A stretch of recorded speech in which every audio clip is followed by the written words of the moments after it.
जितने आस्था चैनल पर कथा सुन रहे हो, जितने फेसबुक और यूट्यूब पर सुन रहे हो, बहुत सावधानी से सुनना। 2 बार पशुपति व्रत कर लिए, आपने ये कर लिया, आपने प्रदोष कर लिया, आपने सोमवार कर लिया, आपने सारे अनुष्ठान कर लिए, बहुत सारे उपाय भी करे, तो शुक्रवार के दिन अगर शंकर के मंदिर में जल चढ़ाया जाए तो नारी का अखंड सौभाग्य होता है। दुनिया का कितना भी दरिद्र व्यक्ति हो, चाहे दुनिया का कोई व्यक्ति ऐसा हो जिसका कभी व्यापार चलता ही नहीं हो, उसने 50 बार बदल के देख लिया, फैक्ट्री चली नहीं रही, जिस काम को करने के लिए जाते हैं वो काम टल जाता है, आज की जगह कल, कल की जगह परसों, परसों की जगह नरसों, काम होता ही नहीं।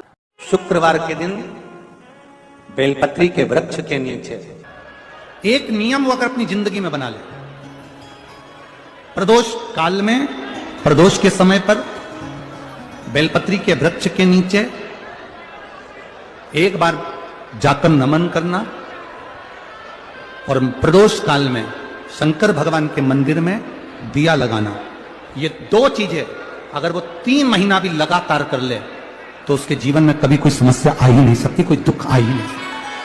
शुक्रवार के दिन बेलपत्री के वृक्ष के नीचे बैठकर घृत का दिया लगाकर शरीर में जो रोग है उसका स्मरण कर कर शंकर जी से विनय कर कर, हे भोलेनाथ, आपने शुक्र देवता को संजीवनी मंत्र दिया है, तो क्या आप मेरे को वो मंत्र प्रदान नहीं करोगे? मेरे रोग, मेरी बीमारी, मेरे दुख को आप नहीं हरोगे?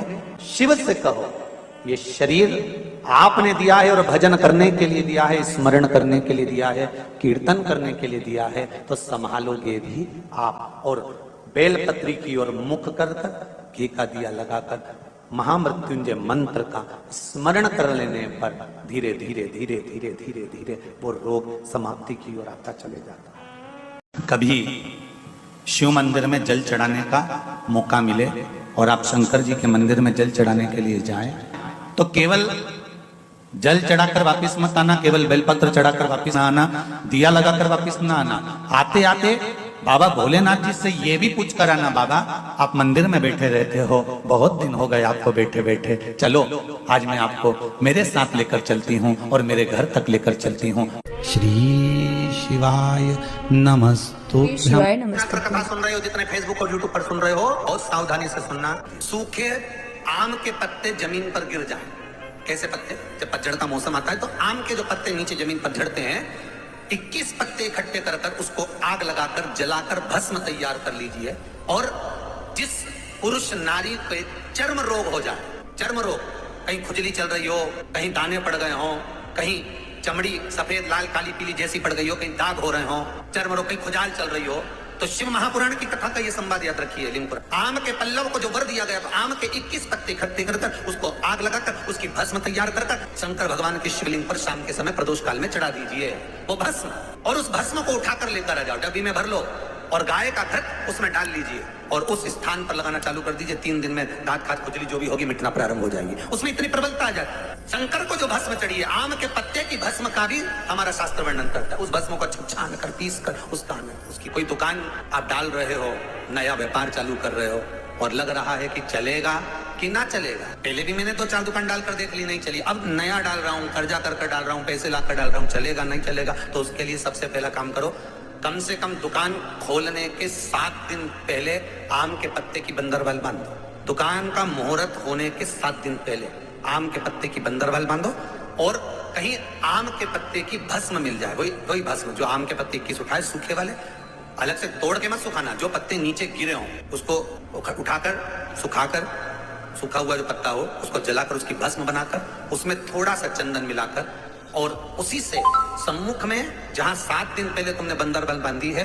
दुकान खोलने वाले दिन उसी आम के पल्लव की भस्म जो शिव पर चढ़ी थी उसी में चंदन मिला हुआ वो एक स्वस्तिक का निर्माण कर दो। फिर आप अंदर कोई पूजन करो ना करो, आपने कोई अनुष्ठान करा ना करा, यज्ञ पूजन करी ना करी, अगर आप प्रवेश भी कर गए, इतना आपके पास धन नहीं था और आप प्रवेश भी कर गए, तो भी घाटे में नहीं जाओगे, व्यापार उन्नति की ओर ही बढ़ेगा, व्यापार बढ़ेगा उसमें।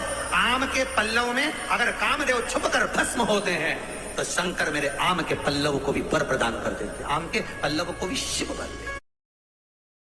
हम तो कहते कभी कभी प्रयास करा करो कि अगर दुकान नहीं चल रही है, आप प्रैक्टिकल करके देखना कि विष्णु पुराण का ये प्रैक्टिकल गलत तो नहीं है, प्रैक्टिकल करिए। अगर आपकी दुकान नहीं चल रही है, बहुत धीरे धीरे चल रही दुकान नहीं चल रही, तो जिस दिन तुम्हारी दुकान ना चले, एक पान के पत्ते पर मक्खन दो और मक्खन को दुकान में रख दो, और मक्खन को दुकान में रखकर लक्ष्मी जी का, अष्ट लक्ष्मियों का नाम ले लो और लेकर उस मक्खन को वहीं दुकान में रखने के बाद दूसरे दिन उस मक्खन को उठाकर कहीं पानी में विसर्जन कर दो, दुकान धड़ाके से चलना चालू हो जाए। प्रैक्टिकल करने में क्या जाता है?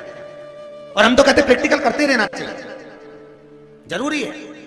एक महाराज प्रवचन में कह रहे थे शराब नहीं पीना चाहिए, शराब पीने वाला व्यक्ति गटर में पड़ा होता है, नाली में पड़ा होता है, मत पियो, ये गंदा नाली का पानी है।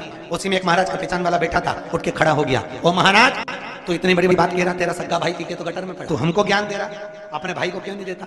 महाराज जी ने कहा भैया देख, मैं भी प्रवचन दे रहा हूँ, मेरा भाई भी प्रवचन दे रहा है, अंतर केवल इतना है मैं मुंह से समझा रहा हूँ, मेरा भाई प्रैक्टिकल करके दिखा रहा है, मन तेरा है, समझना तुझको, तू कैसे समझेगा ये तेरे ऊपर।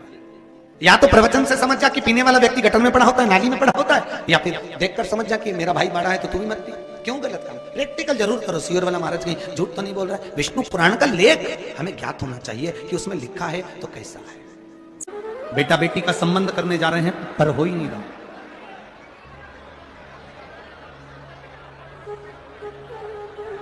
कितना भी दरिद्र से दरिद्र व्यक्ति हो, कितना भी दीन से दीन व्यक्ति हो,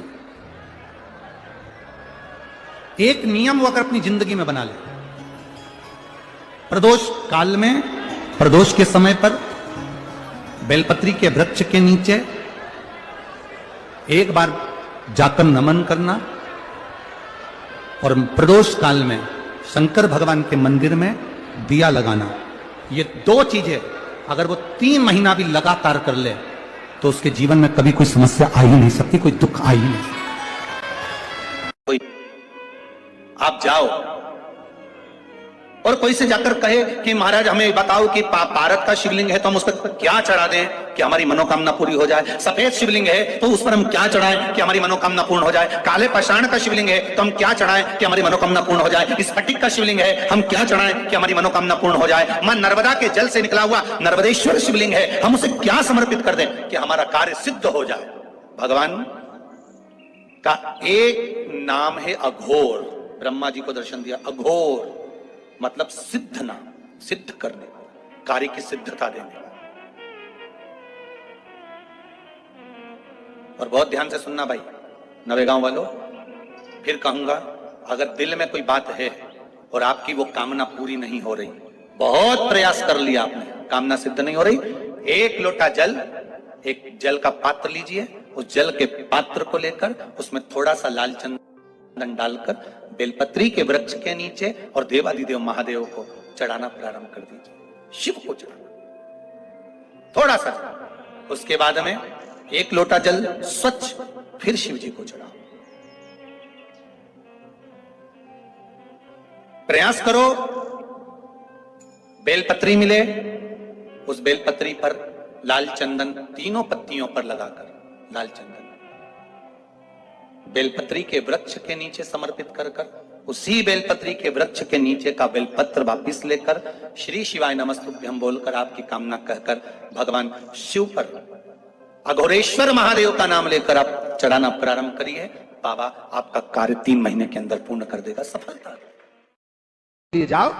जब तुम कंपटीशन एग्जाम के लिए, इंटरव्यू के लिए जाओ, जब तुम सोचो कि मेरी जॉब मुझे चाहिए और मेरा बाबा मुझे देगा, मैंने मेहनत करी है, पूरा कर्म करा है, मैंने पूरा दम लगाया है, तो मेरा बाबा मुझे नौकरी देगा, तो ये निश्चित है वो देगा। उसके लिए बस एक कर्म आखिरी में कर कर जाना, जो अशोक सुंदरी का स्थान। फिर ध्यान देंगे, ये शिवलिंग ध्यान से देखेंगे आप लोग, ये शिवलिंग है, ये जलाधारी, और शिवलिंग के मध्य में जो जलाधारी और जलाधारी के सामने से एक स्थान गया हुआ है, जहां गणेश जी का स्थान, कार्तिकेय जी का स्थान और बीच में अशोक सुंदरी का स्थान। जो ये जलाधारी है, इस जलाधारी पर लाल चंदन की 7 बिंदी, कितनी बिंदी लगाना है आपको? 7। लाल चंदन की जलाधारी पर 7 बिंदी। अशोक सुंदरी का जो स्थान है वहां पर केवल पीले चंदन की 5 बिंदी, कितनी लगाना है? 5 बिंदी। और 5 बेलपत्र, केवल 5 बेलपत्र शंकर भगवान के शिवलिंग पर, परंतु उसके चढ़ाने का तरीका 5 बेलपत्र का अलग रहेगा। थोड़ा ध्यान देंगे, 5 बेलपत्र जो आप चढ़ा रहे हैं उसकी डंडी का जो मुख है, आज भी मेरी माताओं से निवेदन करूंगा, यहां पर जितनी बहन बेटियां बैठी हैं और आस्था चैनल के माध्यम से पूरे विश्व की जो माताएं कथा सुन रही हैं, फेसबुक यूट्यूब के माध्यम से जहां आप लोग कथा श्रवण कर रहे हैं और लाखों की संख्या में पधारी हुई सारे बहन बेटियां अगर इस कथा को श्रवण कर रही हैं तो अपने भीतर उतारना, जब जब तुम्हारी जिंदगी में दुख आए, जब जब तुम्हारी आंखों में आंसू आए, किसी से जाकर मत कहना कि तुम्हें ये दुख है, एक चावल का दाना लेकर जाना, शोक सुंदरी का स्पर्श कराकर भगवान शंकर के शिवलिंग पर आखा मतलब टूटा हुआ नहीं, पूर्ण अक्षत शिव को समर्पित करना। ज्यादा से ज्यादा 8 दिन 15 दिन 20 दिन बाबा को चढ़ा कर देखना, तेरी आंख में आंसू नहीं रहने देगा मेरा भोलेनाथ, ये निश्चित। श्री शिवाय नमस्तुभ्यम, सब बोलिए एक बार जमकर, श्री शिवाय नमस्तुभ्यम। प्रैक्टिकल जरूर करना, कहीं सियोर वाला महाराज झूठ तो नहीं बोल रहा। शास्त्रों की बातें हमारे जीवन में हमें सुख प्रदान करे, इसलिए इस भाव का आनंद करते हुए आज की कथा को विराम देते हैं।